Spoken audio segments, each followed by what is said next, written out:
Estamos lendo o livro de Números. Vamos começar agora o capítulo 9. Também falou o Senhor a Moisés no deserto de Sinai, no primeiro mês do segundo ano depois que saíram da terra do Egito, dizendo: Celebrem os filhos de Israel a Páscoa a seu tempo determinado. No dia 14 deste mês, à tardinha, a seu tempo determinado, a celebrareis. Segundo todos os seus estatutos e segundo todas as suas ordenanças, a celebrareis. Disse, pois, Moisés aos filhos de Israel que celebrassem a Páscoa. Então celebraram a Páscoa no dia 14 do primeiro mês, à tardinha, no deserto de Sinai, conforme tudo que o Senhor ordenara a Moisés, assim fizeram os filhos de Israel.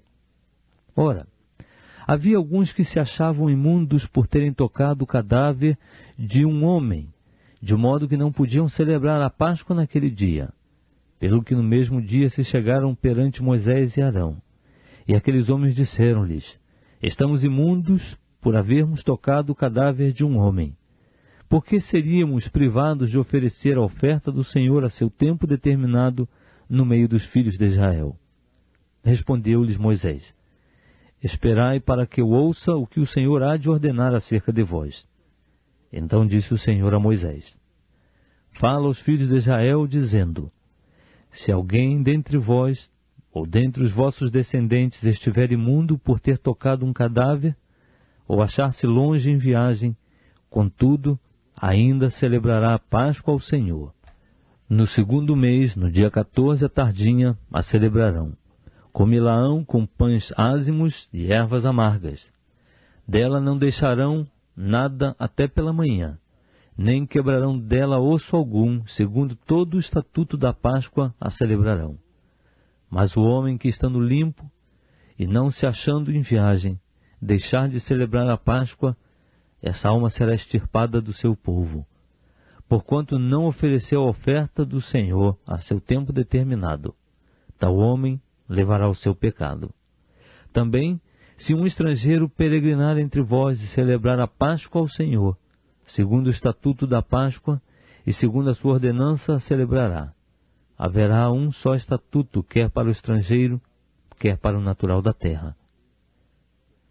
No dia em que foi levantado o tabernáculo, a nuvem cobriu o tabernáculo, isto é, a própria tenda do testemunho, e desde a tarde até pela manhã havia sobre o tabernáculo uma aparência de fogo.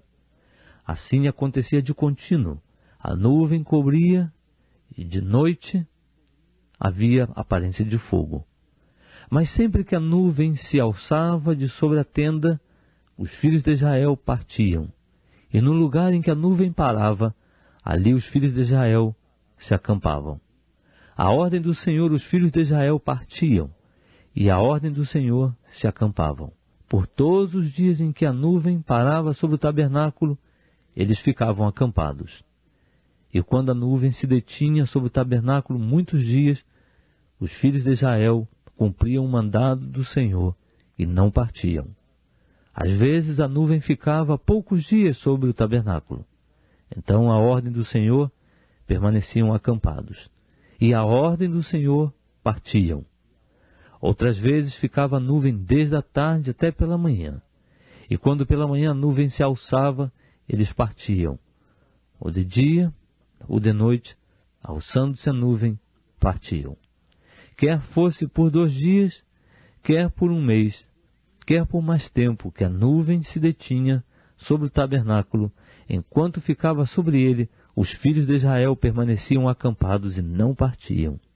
Mas alçando-se elas, eles partiam. À ordem do Senhor se acampavam, e à ordem do Senhor partiam. Cumpriam o mandado do Senhor que ele lhes dera por intermédio de Moisés.